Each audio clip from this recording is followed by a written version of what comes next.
My name is Dr. Jeffrey McCafferty. I'm a professor in the Department of Anthropology and Archaeology at the University of Calgary.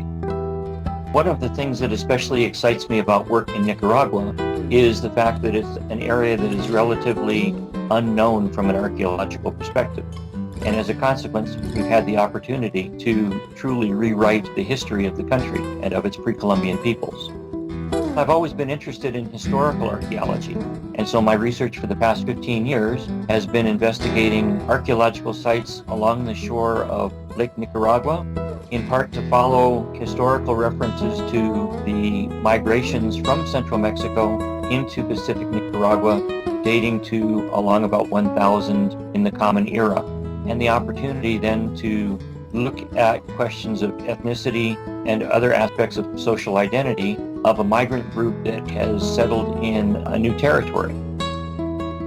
One of the exciting things about working at El Rayo in particular is that because it has a number of different small cemetery areas, the discovery of human remains is always quite interesting in itself, and skeletal remains will be subjected to ancient DNA testing as well as stable isotope analysis. But oftentimes there are exciting artifacts that are buried to go along with it as grave goods. And probably the most exciting thing that I've ever found was an intact ocarina, like a whistle or a flute, in the shape of a bird.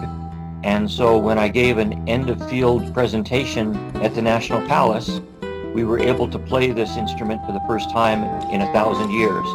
And I still get goosebumps thinking about that. One of the things that I like about archaeological research is it's a very communal endeavor. So you're working as a team.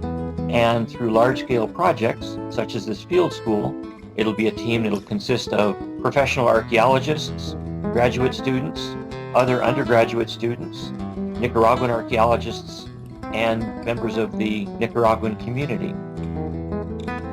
Working in an environment as distinct as tropical Nicaragua, you are bombarded with sights, sounds, smells, and mosquitoes, but archaeological field schools, especially international ones, are just plain good for you.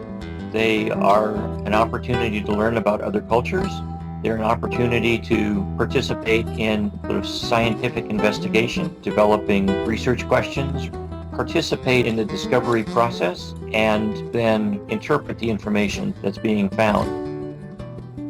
And this is an experience that will profoundly shape experiences for many years to come.